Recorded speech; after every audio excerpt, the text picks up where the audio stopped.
this is you. Yo, my idea is gonna be so amazing. It's gonna be awesome.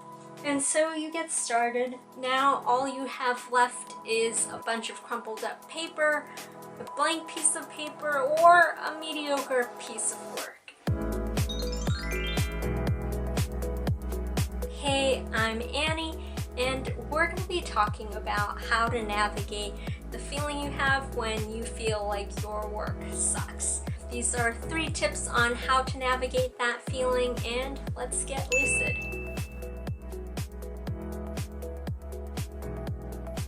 So, tip number 1. Give up. Is what your internal self would tell you, but in actuality, tip number 1 is about why you feel the need to give up. And so when we're talking about that, what we can bring up is we can bring up the fact that you have this blueprint and you have your current reality. And your blueprint slash you know what good work looks like, and your current reality, what you're churning out, isn't so much of a good work, but you know that there's this discrepancy slash there's this gap between what you're churning out and what you consider to be good work.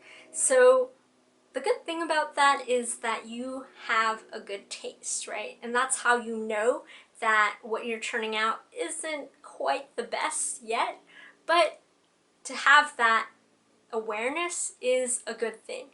And so what that means too is that you're not suffering from the Dunning-Kruger effect, which in essence is believing you are more than 100, and you actually know that you're far from 100. And so when we talk about this, we can also bring up Ira Glass and his quote of, there is a gap.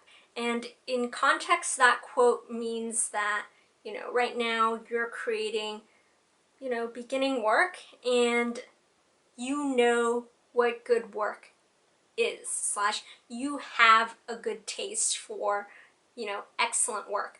But right now, your current reality and good work, there's that divide, there's a gap. And so when there's this gap, there's obviously going to be frustrations and tensions because where you're at currently is not where you want to be. But the good thing though is that you can bridge this gap through deliberate practice, right? You can bridge it by putting in time, by putting in, more of your energy, and by just showing up consistently and constantly. So it's not all a bad thing to feel this. At least you know that there is this gap. And when you know that, you can change that. Tip number 2. Get the shitty out to get to the good. So when we talk about this quote, what I mean is that in order to reach your best work, you have to go through a bunch of really not so good work. But that's the only way in order to get to the good work. Remember too of the book Napoleon Hill's Think and Grow Rich, because in it there's this story that, I'm probably not going to tell it right because, there's details that I don't really remember, but you'll get the general idea. So in essence, there's these guys and they're digging for gold, right? And so they got all their equipment and they're at the spot where it's a gold mine. They can't go wrong with this spot. And so they keep digging and nothing so far. So they keep on going and keep on going. They got nothing. There is no gold, right? And so they're like, okay, well, we've done this for a while now and there's no results. You know what? Let's call it quits. Let's call it a day and let's sell all of our equipment and, wrap it up, give it to some other guy. That's his burden slash his problem now. But lo and behold, when they hand it off to this new guy, what happens is that the new guy discovers that they had just been 3 feet away from gold. And so if only they had kept digging. but they didn't, right? They just called it quits. And so in a similar vein, you might be producing a lot of shitty work, but if you keep going, you might hit that gold, right? You might be 3 feet away from that masterpiece.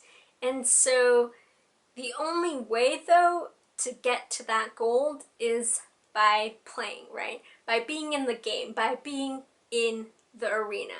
In other words, you have to constantly churn out work, regardless of whether or not it's shitty. You just have to keep on going. Tip number 3, be open to changing it up a bit. And so tip number 3 can be an extension off of tip number 2, because let's say you're churning out work and you keep doing it, but nothing's really changing, / the results aren't really what you want. And so tip number 3 says, hey, why don't you, learn some new techniques and implement that?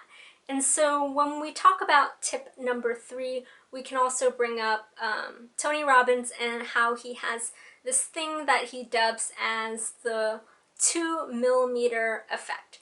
And so the 2mm effect is essentially this metaphor of, it's golf, and it's 2mm of your shift of swing can change everything, right? And so the metaphor is that small changes, such as, a shift in the way you're swinging, can create big results and big changes. And so in tip number 3, what we're talking about is, trying something a little bit different and seeing where that goes. And so that's kind of the 3 tips on how to navigate the feelings of, my work sucks. So to sum it all up, these are the 3 tips. Tip number 1 is having awareness as to why it is that you feel like your work sucks. And to sum that up, that's usually because, what you're producing and your blueprint, they don't match. Tip number 2 is that, alright, so your blueprint and what you're doing doesn't quite match, but you can bridge that, and by bridging that, you have to constantly churn out work. And tip number 3 is, okay, you're churning out all this work, but you're still feeling the same / the results are more or less the same, so maybe it's time to learn / implement new skills / new techniques. And so those are the sum up of the 3 tips, and hopefully they were helpful. If they weren't, whoops. If those tips were helpful, please do consider the following: sharing, liking, subscribing, commenting, and yeah, see you around for the next videos, whenever that is. And in the meantime, keep shining and strive for lucidity. Bye. Thanks.